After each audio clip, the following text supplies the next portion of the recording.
उदय सिंह के बाद राजा बनते हैं महाराणा प्रताप। उदय सिंह जाते जाते राजा बना गए थे जगमाल को। किसको बना गए? लेकिन मेवाड़ की जनता ने कहा नहीं, हमारा राणा कैसा हो, महाराणा। तो राजस्थान में कोई जनता अपने राजा को हटा के दूसरे को राजा बना देती है, वो ऐसा कहां पर हुआ? मेवाड़। किसको हटा के किसको बना दिया गया? जगमाल को हटा के प्रताप ने राजा बने। अकबर को लगा महाराणा प्रताप के पिता महाराणा उदय सिंह ने तो मेरे से संधि नहीं की, क्या पता ये नया नया लड़का बना ये मान जाए। तो उसने प्रताप को समझाने के लिए 4 दूत भेजे। कितने दूत भेजे? सबसे पहले आया जलाल खान। कौन आया? जलाल खान कोर्ची। क्या नाम है? इसके बाद आया मान सिंह, फिर मान सिंह के बापू मान सिंह भगवंत दास का बेटा। ऐसा कौन सा अभिलेख कहता है हमें? आमेर का अभिलेख। उसमें कछुआओं को क्या बताया गया है? रघुवंशी तिलक। और मान सिंह ने कौन सा किला बनाया उसके अनुसार? जमुआ रामगढ़। कौन सा किला? जमुआ रामगढ़। तो प्रताप को समझाने के लिए अकबर ने कितने दूत भेजे? नाम बोलो।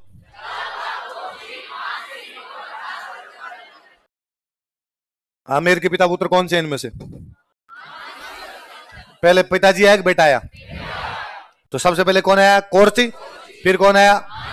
फिर लास्ट में प्रताप ने चारों को कहा कि भाई साहब चाय पानी लो, है ना, अपने भी संधि की कोई भी बातचीत। और अकबर को जाके कह दो कि मैंने लड़ाई की तैयारियां कर रखी है। अकबर भी अपनी लड़ाई की तैयारियां।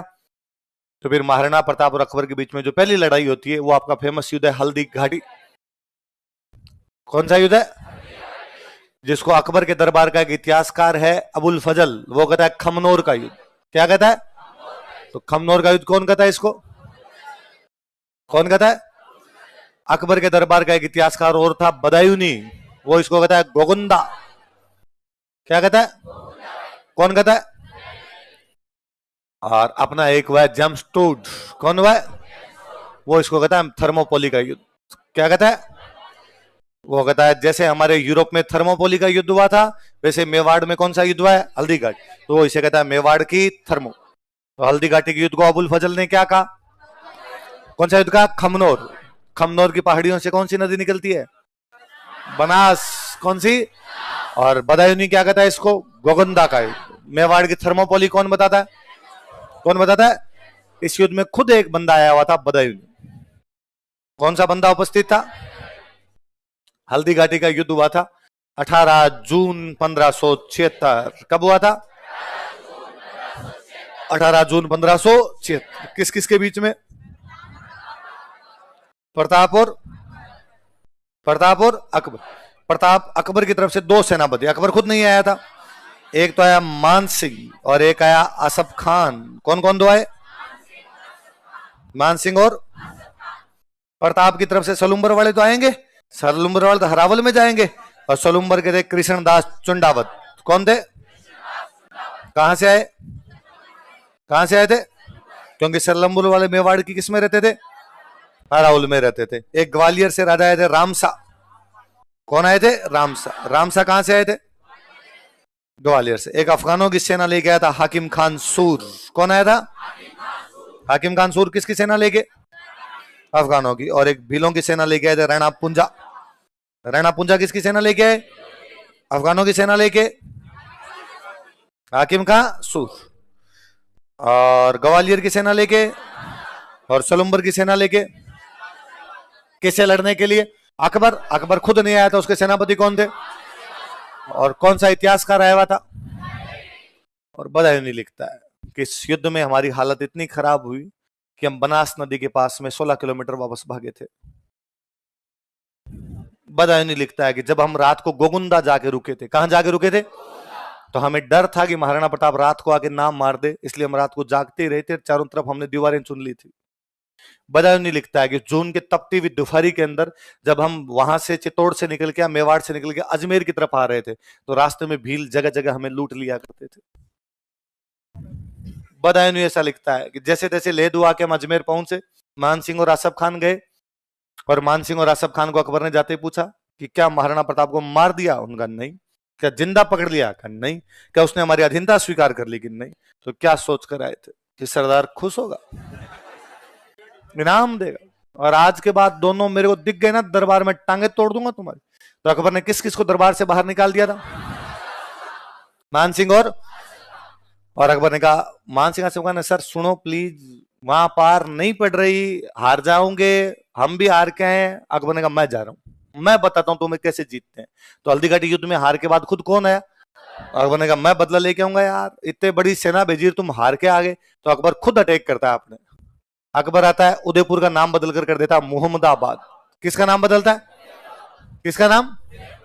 उदयपुर पे कब्जा करता है, उदयपुर का नाम बदल क्या कर देता है? मोहम्मद। और अपने दो बंदों को उदयपुर सौंप देता है। एक बंदे का नाम था जगन्नाथ कछवाहा। क्या नाम था बंदे का? जगन्नाथ कछवाहा, मान सिंह के अंकल थे। और एक बंदे का नाम था सैयद फखरुद्दीन। क्या नाम था? तो किस किस को सौंप दिया? जगन्नाथ कछवाहा और सैयद फखरुद्दीन, इनको क्या सौंप दिया? क्या सौंप दिया? उदयपुर। नाम बदल क्या कर दिया? और दिल्ली। अब महाराणा प्रताप पहाड़ियों में बैठे हुए छापामार युद्ध कर रहे हैं, पहाड़ियों में दिल्ली सेना भेजेगी, जाओ महाराणा प्रताप को पकड़ के लाओ। सैनिक शाम को वापस आ जाएगी, सर सॉरी। और दूसरे दिन और जाओ, इस बार जाओ सर सॉरी।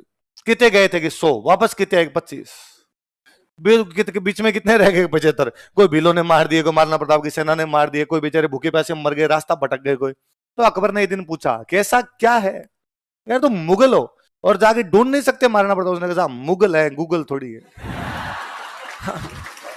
हमें क्या पता एग्जैक्ट लोकेशन कहाँ है बंदे की, बंदा पहाड़ियों में कहीं बैठा हुआ है। फिर फाइनली अकबर को लगा कि पार पड़ेगी, तो अकबर ने अपने एक बहादुर सेनापति को भेजा, शाहबाज खान। किसको भेजा? 1576 में शाहबाज खान एक किला जीता, सिवाना। कौन सा जीता है? क्योंकि उन दिनों चंद्रसेन लड़ रहा था मारवाड़ में, तो उसने कौन सा किला जीता था? सिवाना। मारवाड़ के राठौड़ों की शरण स्थली। अच्छा, मेवाड़ वालों की शरण स्थली कौन सी? कुंभलगढ़। तो अकबर को लगा कि यदि मारवाड़ की शरण स्थली शाहबाज खान, सिवाना शाहबाज खान छीन सकता है, तो मेवाड़ वालों को भी छीन सकता है। तो उसने कहा, जा शाहबाज खान, कुंभलगढ़ पर अटैक कर। कहां पर अटैक कर? और उसने कहा, कुंभलगढ़ को फतेह करना है, और यदि कुंभलगढ़ को फतेह नहीं कर पाए तो मेरे को शक्ल मत दिखाना, मेरे को चेहरा नहीं दिखाएगा। शाहबाज खान का, सर चिंता मत करो, जैसे मैंने सिवाना पर कब्जा किया वैसे किस पे कब्जा कर लूंगा। और उसने कुंभलगढ़ पर 3 अटैक किए, 1577, 1577, 1578 और 1500। फिर वो पंजाब चला गया। कहां चला गया? कि बात हुई थी ना भाई, चेहरा दिखाना, तो नहीं दिखाएंगे, वैसा मास्क लगा लूंगा और तो क्या है। तो बाद में शाहबाज खान कहां चला गया था? पंजाब। तो कोई पूछेगा कि शाहबाज खान ने हमारे कौन से किले पर अटैक किए थे? कितने अटैक किए थे? कब कब? 77 में एक बार, पहली बार में वो कब्जा भी करता थोड़े टाइम के लिए, पर महाराणा प्रताप पर वापस भगा देते। मतलब कुल मिला के फाइनल कब्जा उसका यहाँ पर नहीं। तो कितने अटैक करने पड़े? कौन कौन से? कौन से सेनापति ने? उसने मारवाड़ के कौन से किले पे कब्जा किया, लेकिन अपने यहाँ कौन से पे नहीं कर पाया? कौन से पे? अकबर ने वापस चेंज किए, इस बार वापस सेनापति चेंज किया। इस बार भेजे गए अब्दुल रहीम खाने खाना। कौन भेजे गए? कौन भेजे गए? अब्दुल रहीम भेजे गए। अब्दुल रहीम बेचारे प्रेम के दोहे लिखने वाले, रहीमन धागा प्रेम का, मत टूटे से फिर जुड़े नहीं। रहीम जी ने कहा, अकबर क्यों लड़ाइयां करता है, हमें उनसे संधि करनी चाहिए जो हमसे संधि करना चाहते हैं। यदि कोई बंदा संधि नहीं करना चाहता, जबरदस्ती दोस्ती की। वह संधि का मतलब क्या हुआ? दोस्त। जिस दिन राजाओं ने राजस्थान में कर ली दोस्ती, भाई कल्याणमल बीकानेर ने कर ली तेरे से, आपके हर्राज जैसलमेर ने कर ली तेरे से, मोटा राजा उदय सिंह ने कर ली तेरे से, सुरजन बूंदी वाले ने तेरे से संधि कर ली। अब महाराणा प्रताप नहीं करना चाहता, तो जबरदस्ती दोस्ती क्यों करनी है? अकबर ने कहा, पंचायती ने जा और वहां जाके लड़ाई करो और महाराणा प्रताप को पकड़ दिलाओ। अब उस बंदे के बेचारे के पकड़ने की जी में नहीं थे, तो अब्दुल रहीम यहां पर अपनी एक जगह आगे बैठ गए, शेरपुर। कहां पे आगे बैठ गए? चुपचाप बैठे हुए, कोई अटैक ही नहीं करे। और 3-4 दिन में लेटर लिख के भेज दे कि महाराणा प्रताप को पकड़ने के लिए फौज गई थी, थोड़ा सा बच गया, अगली बार पकड़ लेंगे।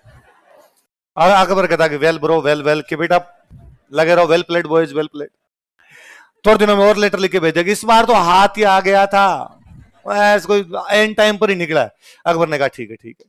क्योंकि अकबर ये तो नहीं कह सकता ना भाई क्यों नहीं पकड़ पा रहे, क्योंकि अकबर यदि ये कह दे क्यों नहीं पकड़ पा रहे, तब तो रहीम जी कह दे, भाई मान सिंह, आसफ खान, शाहबाज खान और तू चारों मिलके बता दो कि भाई क्यों नहीं पकड़ पा रहे, फिर मैं बता दूंगा यार क्यों नहीं पकड़ पा रहे। उल्टा अकबर जब खुद हमला करके यहां से वापस गया था, तो मान सिंह, आसफ खान रास्ते में मिल गए। उनका क्या मरना बता, पकड़ लिया। अच्छा, वो रस्सी में बांध के ला रहे हो क्या पीछे? आगे ने थप्पड़ मारूंगा, कल से दरबार में जाना चुपचाप। तो उन्होंने कहा सर हमने तो पहले ही कहा था कि मामला इतना इजी। अब उन्होंने कहा छोड़ छोड़ बात को दबा दो, ये वरना अंडरवर्ल्ड में थू थू हो जाएगी भाई की बात। अब रहीम जी अपने चुपचाप शेरपुर के अंदर बैठे हुए। महाराणा प्रताप के एक बेटे थे अमर सिंह, क्या नाम था? एक दिन उधर शेरपुर साइड में गए अमर सिंह, और अमर सिंह ने देखा कि वहां कोई हलचल ही नहीं, कैंप सुनने पड़े। तो बाहर से आवाज लगाई, रहीम जी रहीम जी। अंदर से महिलाओं की आवाज है कि रहीम जी नहीं है, तो घर में जो कोई है उसको भेज दो। कोई पुरुष बाहर है उसको भेजो, कोई पुरुष अंदर है उसको बाहर भेजो। तो नहीं भाई पुरुष कोई नहीं है। उसने कहा सच्ची? आ जाओ आ जाओ सब आ जाओ, लाइन बनाओ, लाइन एक लाइन में सीधे सीधे चलेंगे। भाई साहब सारी महिलाओं को गिरफ्तार कर लाया। महिलाएं बेचारी रोती हुई विजय की कहां लेके जा रहा है, छोड़ दे हमें। वो रहे वो लाइन में लाइन चल। आगे महाराणा प्रताप खड़े अपने कैंप में। महाराणा प्रताप देखा अमर सिंह आ रहा है, पीछे महिलाएं आ रही है, रोती आ रही है बेचारी। तो पूछा अरे ये कौन है? उसने कहा डैडी आप साइड में, मैं देख लूंगा मेरे हिसाब से। अरे है कौन अभी बता मेरे को। कहा वो रहीम जी है ना। हाँ, तो वो शिकार करने के लिए गए हुए थे, तो मैंने कर लिया।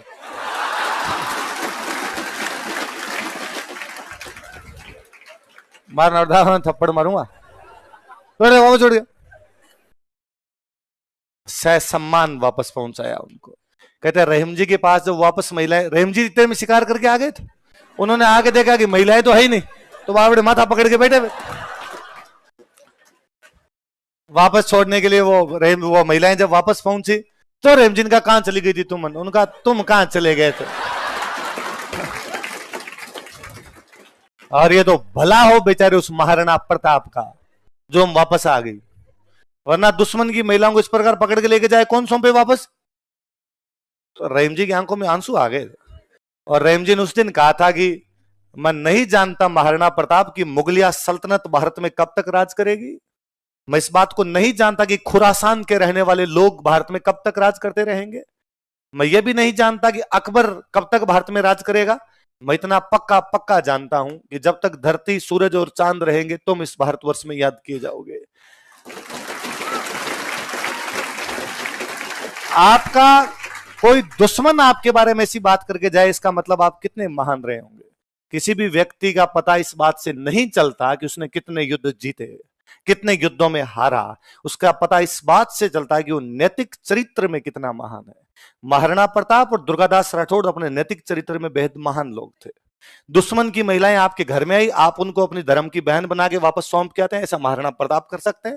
दुश्मन की बेटी सफेदुन्निसा आपके पास रहती है, आप न केवल उसकी धार्मिक शिक्षा का प्रबंध करते हैं बल्कि बड़े होने के बाद उसके दादाजी को सौंप देते हैं, ऐसा कौन कर सकता था? इसलिए दुर्गादास राठौड़ और महाराणा प्रताप को जानने के लिए हिस्ट्री पढ़ने की आवश्यकता। युद्ध खूब सारे जीते, राणा सांगा ने खूब सारे युद्ध जीते, पर राणा सांगा को हम तभी जान पाते हैं जब हम हिस्ट्री पढ़ते हैं। प्रताप जन जन के नायक हैं क्योंकि वो महिलाओं के साथ अच्छा बिहेव करते हैं, इसलिए अक्सर वे लोग महान हैं जिनका महिलाओं के साथ बिहेवियर अच्छा होता है। आप किस प्रकार के व्यक्ति हो इसका उससे पता चल जाता है कि आप महिलाओं के साथ किस प्रकार का बिहेव करते हैं। यदि आप महिलाओं से अच्छा बिहेव करते हैं आप अच्छे व्यक्ति हैं, आप महिलाओं से अच्छा बिहेव नहीं करते हैं आप धाप के लिए चढ़े। बस सिंपल सिंपल सी थ्योरी, आई बात समझ में? तो महाराणा प्रताप ने किसकी, कौन से सेनापति की जो बैग में थी उनको सह सम्मान वापस पहुंचाया था? आप बोले रहीम। कौन सी जगह से? कौन गिरफ्तार करके लेके आ गया? अकबर को पता चला, अकबर ने रहीम जी का, रहीम जी वापस है। तो लोग यहां संभल ही नहीं रही, क्या प्रताप को पकड़ के लाओगे? एक सेनापति और भेजे गए, जगन्नाथ कछवाहा। कौन भेजे गए? लास्ट, एकदम लास्ट अंतिम सेनापति जो भेजे गए वो कौन से थे?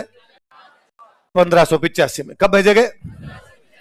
इसके बाद अकबर को समझ में आ गया कि आरएस बस की बात, जूनियर अकाउंटेंट ही दे लेता हूं, पटवारी की भी आगे वैकेंसी आने वाली, उसकी मैं तैयारी कर लेता हूं, आरएस में अपनी पार पड़ेगी। प्रैक्टिकल बंदा था जी। 1585 के बाद उसने महाराणा प्रताप पर कोई अटैक। ये कैसे संभव हो सकता है कि इस दौरान अकबर ने अफगानिस्तान पर अटैक किए, कश्मीर पर अटैक किए, पंजाब पर अटैक किया है, बंगाल पर अटैक किया है, साउथ इंडिया में अटैक किया, नाक के ठीक नीचे मेवाड़ पड़ा है वहां पर अटैक नहीं किया? ये खौफ है, डर जरूरी है। महाराणा प्रताप के शासनकाल में अकबर अपने यहां पर कोई युद्ध नहीं जीत पाया। मेवाड़ छोड़िए, दत्तानी में सिरोही वालों ने कूट दिया था।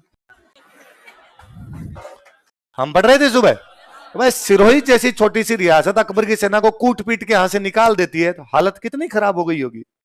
क्यों राजस्थान में कुछ भी नहीं कर पा रहे थे उन दिनों में। ये छोड़िए, बाकी सब गुजरात जाने वाले सारे काफिले लूट लिए जाते थे बीच में। मुगलों का पूरा ट्रेड बंद कर दिया था कि गुजरात वाला जो ट्रेड है इधर से यदि हमसे पंगे लिए तुम्हारा ट्रेड बंद है। इसलिए अकबर 1585 के बाद में धीमा पड़ता है ताकि ट्रेड बंद ना हो। बिना पैसे के लड़ाइयां कैसे करेंगे, पैसे नहीं आएंगे। तो इस मामले में प्रैक्टिकल है, उसके बहुत अच्छी सी बातें समझ में आएगी और पार पड़नी। महाराणा प्रताप को इनको ही लगा कि अब लड़ाइयां बंद हो गई, ये पहाड़ों से बाहर आते हैं, अब नई राजधानी बनाते हैं चावंड। कौन सी राजधानी बनाते? चावंड में चित्रकला की शुरुआत करते हैं। किसकी शुरुआत करते हैं? तो मेवाड़ की चित्रकला की शुरुआत करने वाला कौन है? मुझे कई बार लगता है कि यार महाराणा प्रताप को हमने युद्धों तक सीमित कर दिया है। कहां तक सीमित कर दिया? युद्धों तक सीमित कर दिया, जबकि वास्तव में वो जो बंदा है वो कला की शुरुआत करता है। मेवाड़ की चित्रकला राजस्थान की सबसे महान चित्रकला है, उसकी शुरुआत किसके टाइम में हुई? महाराणा प्रताप। चित्रकला की शुरुआत की गई। एक मुख्य चित्रकार था उनका निसारदीन। कौन था? एक बहुत अच्छा राइटर था इनके पास में, चक्रपाणी मिश्र। कौन सा था? चक्रपाणी मिश्र की एक किताब याद रखना पक्की पक्की, विश्व वल्लभ। कौन सी बुक थी? विश्व वल्लभ, जो कि बगीचों पे लिखी हुई है। बगीचे, तालाब, ये सब कैसे बनाए जाएं, उद्यान विज्ञान पर कोई किताब लिखी गई थी। वो किताब कौन सी थी? विश्व वल्लभ। कौन सी थी? विश्व। एक युद्ध बीच में छोड़ दिया, इधर मैं युद्ध बता देता हूं। अब्दुल रहीम के बाद में बीच में एक सेनापति और भेजे गए थे, उनका नाम था सुल्तान खान। क्या नाम था? सुल्तान खान। क्या नाम है सेनापति का? जब अब्दुल रहीम वाला केस हो गया तो उसके बाद अकबर ने, पहले अकबर मानसिंह आसफ खान को भेजता है, अकबर खुद आता है, फिर शाहबाज खान आता है, फिर अब्दुल रहीम है। इस बार एक सेनापति कौन सा भेजा गया? कौन सा भेजा गया? सुल्तान। सुल्तान खान को, सुल्तान खान बड़ा गजब सेनापति, अकबर का चाचा है। अकबर का चाचा तो एक्सपीरियंस होल्डर बंदा है, कितने युद्ध लड़के आया होगा, मंजावा एकदम सेनापति उस टाइम, उस प्रकार का। उसको यहां भेजा गया। उस बंदे, वो समझदार आदमी था, उसने कहा यार युद्ध जीतने के लिए पहाड़ों में क्यों जाना है, क्योंकि हम जब पहाड़ों में जाते हैं तो पहाड़ों के रास्ते महाराणा प्रताप को पता है अंदर जाते तो वो मार लेता है अपने को। अपने जाओ ही मत, उसको बाहर निकालो। सब वो बाहर क्यों आएगा, वो तो अंदर बैठा रहेगा अपने चुपचाप, उसकी क्या दिक्कत है? सप्लाई बंद कर दो। अनाज नहीं पहुंचना चाहिए अंदर, अंदर किसी प्रकार का धन नहीं पहुंचना चाहिए, अंदर किसी भी प्रकार का हथियार नहीं पहुंचने चाहिए। कितने दिन तक अंदर बैठे रहेंगे? अंदर टैक्स नहीं जाएगा, हथियार नहीं जाएंगे, सेना नहीं जा पाएगी, उनकी समाचार नहीं जा पाएंगे, अनाज नहीं जा पाएगा, क्या करेंगे? यह शानदार मामला है, इतना बड़ा कैसे रोक सकते हैं? उसने कहा कौन कौन से बड़े बड़े रास्ते हैं जहां से उनका आयात निर्यात होता है, लोग आना जाना करते हैं बाहर? साहब 4 रास्ते हैं। एक डूंगरपुर की तरफ रास्ता जाता है, उसने कहा एक थाना बिठा दिया जाए यहाँ पे, देवल। कौन सा थाना? साहब एक राजसमंद की तरफ इधर रास्ता, उदयपुर की तरफ रास्ता जाता है, थाना बिठाओ देबारी। कौन सा? साहब एक पाली की तरफ नीचे घाटी उतरती है, थाना बिठाओ देसुरी। कौन सा? और कहा साहब सबसे अधिक तो इनके राजसमंद की तरफ से आता है दिवेर। कौन सा? तो उसने 4 थाने बिठाए। कौन कौन से? 4D। कौन कौन से? देवल, देबारी, देसुरी, दिवेर। दोबारा नाम बोलो। उसने कहा सबसे अधिक कहां से हो रहा है? का दिवेर। कहां से हो रहा है? यहां मैं खुद बैठा हूं। और वाकई उसने हालत टाइट कर दी। गैर आप जब सप्लाई कर जाएगी आप लड़ोगे कैसे? लड़ने के लिए धन तो चाहिए, लड़ने के लिए हथियार तो चाहिए, खाएंगे तो सही अनाज, तो घोड़ों के लिए दाना तो चाहिए, आएगा कहां से आपके पास में? आपकी सप्लाई नहीं हो रही। जो जो बड़े बड़े रास्ते हैं वो रास्ते कट है। तो सुल्तान खान रास्ते कट करके बैठ गया। उन दिनों में दशहरा आया। क्या आया? हथियारों की पूजा किया करते थे। हथियारों की पूजा करने के बाद अपने ये था कि तलवार यदि म्यान से बाहर निकले तो अंदर तभी जाए जब उसपे खून लगे। बिना खून लगे तलवार अंदर जानी नहीं। इसलिए दशहरे पर अपने युद्ध किए जाते हैं, युद्धों को बोलते टीका दौड़। क्या बोलते थे? महाराणा प्रताप हथियारों की पूजा करते हैं। हथियारों की पूजा करने के बाद अपने मंत्रियों संत्रियों से बातचीत करते हैं कि अब हमें क्या करना चाहिए, ये टीका दौड़ कहां करवाएं? साहब मामला तो टफ है इस बार, चारों तरफ से घिरे बैठे हैं, कुछ ना कुछ तो करना पड़ेगा, कोई रास्ता तो खुलवाना पड़ेगा, वरना अपने तो बाहर नहीं निकल पा रहे, अंदर मरेंगे। तो क्या किया जाए? और वो अंदर आ ही नहीं रहा, या तो उसको अंदर आने के लिए विवश किया जाए या अपने कोई रास्ता खोला जाए। अपने रास्ता खोलेंगे तब उनपे और कहीं से अटैक करेंगे तो वो अंदर आएंगे, वरना वो अंदर क्यों आएंगे? तो कहां अटैक करें? तो साथ वाला उनका साहब देवल पे कर लेते हैं, सेना कम ही है उनकी, इधर वाला रास्ता खोल देंगे डूंगरपुर वाला। किसी इनका देबारी वाला कर लेते हैं ताकि उदयपुर वाला रास्ता खुल जाए अपना। किसी ने कहा देसूरी वाला खोलते ताकि पाली वाली घाटी खुले, मारवाड़ से कोई सहायता ले। पर सबसे अच्छा रास्ता कौन सा था? क्योंकि पूरा जो व्यापार वाला ट्रेड हुआ करता, वो कौन से रास्ते से होता? महाराणा प्रताप ने कहा क्यों ना दिवेर खोला जाए। दिवेर में सेना ज्यादा है उनकी, दिवेर में सुल्तान खान खुद बैठा है, दिवेर में रिस्क ज्यादा है। महाराणा प्रताप ने कहा रिस्क है तो इसलिए अटैक कहां करेंगे? 1582। कब की बात है? 36,000 मुगल सरेंडर करते हैं, या तो मार दिया था या सबको सरेंडर करवाया था। दिवेर मेवाड़ का मैराथन है। दिवेर क्या? मेवाड़ का। जम्पस्टोड ने लिखा था यार क्या युद्ध लड़ा था, मुगलों को मौका ही नहीं दिया था, सर्जिकल स्ट्राइक थी वो, या तो मार दिए गए थे। अगले 2 साल के अंदर 1582 के अंदर ये हुआ है, अगले 85 तक लगभग जगन्नाथ कछवाहा जब तक आया था तब तक तो ये आसपास के सारे थाने उड़ा गए थे। सुल्तान खान को अमर सिंह भला मारता है, उसके आर पार निकाल देता है। अरे सुल्तान खान जब मरने वाला था लास्ट में, तो महाराणा प्रताप, वो घायल पड़ा था, महाराणा प्रताप उसके पास जाते हैं और उसको जाकर अंतिम इच्छा, तुम सेनापति हो, दुश्मन के सेनापति हो, कोई तुम्हारी अंतिम इच्छा हो तो बताओ। तो कहता है जिसने मेरे भला मारा ना उसको देखना चाहता हूं। मैं सुल्तान खान हूं, मेरे को सामने आता है ना तो उसको डर लगता है, हाउ हूं मैं, हाउ मेरे को भला मारा है। तो मरने वाला ही था, तो महाराणा प्रताप को लगा, पास में कोई फौजी खड़ा था, उसको ये था, ये अमर सिंह ने मारा था। अमर सिंह कैंप में बैठा था कि अमर सिंह को बुलाएंगे तब तक बाफड़ा मर जाएगा, इसको दिखा देते हैं, तो ये मारा था। तो मुस्कुरा कहता है कि इसको तो मैं अभी भी मार दूं। इसकी इतनी औकात नहीं होता। मैंने उस लड़के की आंखें देखी थी, उसकी आंखों में अलग अग्नि थी। तो महाराणा प्रताप बुलाते हैं और महाराणा प्रताप अमर सिंह बुला कहते हैं कि मेरे वाला ही है। उसने कहा थू योग्य पिता के योग्य पुत्र हो। महाराणा प्रताप अमर सिंह को गंगा जल देते हैं कि सुल्तान खान को गंगा जल पिलाओ। मरता हुआ आदमी गंगा जल पी के जाए ठीक रहे। उसकी आंखें बंद हो जाती है, धड़कनें कम पड़ने लग जाती है, मर नहीं रहा वो धीरे धीरे। अब आपके भाला वो अंदर घुसा हुआ है तो खून धीरे धीरे निकले। एक स्थिति में मर सकते हो जब आपका पूरा खून निकलेगा तभी मरोगे, पर उसमें टाइम लगेगा। दूसरा ये क्या, भाला खींच के बाहर निकाल दो तो भाला खींचा जाएगा, मर तो वैसे ही रहे हो, एक झटके के अंदर आप मर जाओगे हाथों हाथ। तो महाराणा प्रताप अमर सिंह कहते हैं भाई ये मरने वाला, दुख पा रहा है बेचारा, मुक्ति दो इसको, भाला खींच लिया जाए। तो कहते वो इतना मोटा था कि अमर सिंह ने भाला डाल तो दिया था, वो निकले नहीं। अरे तब तो युद्ध में तेजी के अंदर होता है तो भाला अंदर चला गया, अब उसकी हड्डियों में झगड़ा हो, भाला नहीं निकले उसके। तो फिर अमर सिंह उसके दोनों पैरों पर अपने दोनों पैर लगा के खड़ा होता है, फिर भाला खींचता है। वो डाकी सुल्तान खान को कौन से युद्ध में मारा गया था? कौन मार देता है? किसका बेटा है? हमने बचपन से कहानियां सुनी कि घास की रोटी खाता था। ये भारत का इतिहास है। मुझे लगता है काय घास की रोटी, पालक परांठा खाया होगा उसने, अपने बड़ों ने घास की रोटी। राजा का बेटा था यार। तो अमर सिंह कौन सा युद्ध जितवाता है? दिवेर। इस युद्ध को क्या कहते हैं? मेवाड़ का मैराथन। तो मेवाड़ के थर्मोपोली कौन सा युद्ध है? और मेवाड़ का मैराथन। इन दिनों में जब महाराणा प्रताप लड़ रहे थे, उनके पास एक बंदे आते हैं, उनका नाम है भमासा। क्या नाम है? एक गांव में उनसे मिलते हैं, उस गांव का नाम था चूलिया। कौन सा गांव था? और महाराणा प्रताप को लाके अपना खूब सारा धन देते हैं और महाराणा प्रताप को कहते हैं कि प्रताप तुम संघर्ष करो, हम आज दिन तक हम जहां कहीं भी कोई भी धन देता हम कहते हैं कि वो क्या है? केवल महाराणा प्रताप प्रसिद्ध नहीं हुए, महाराणा प्रताप कितने बड़े व्यक्ति रहे होंगे कि उनके साथ रहने वाले सारे फेमस हो गए। महाराणा प्रताप का साथ देने वाले थे भामाशाह, इसलिए सरकार की योजनाओं का नाम ही क्या होता है? अरे महाराणा प्रताप का तो घोड़ा ही फेमस हो गया। आज भी साहब स्कूटर बनाया हमने, नाम क्या रखा? आज भी मतलब कहीं कोई अपराध हो जाता है फटाफट कहते चेतक को फोन करो, पुलिस वाली गाड़ी आती है, उसका नाम क्या है? ये प्रताप चेतक पे आते थे, पुलिस किस पे आ रही है? चेतक। चेतक की छतरी बनी हुई है बलीचा। कहां बनी हुई है?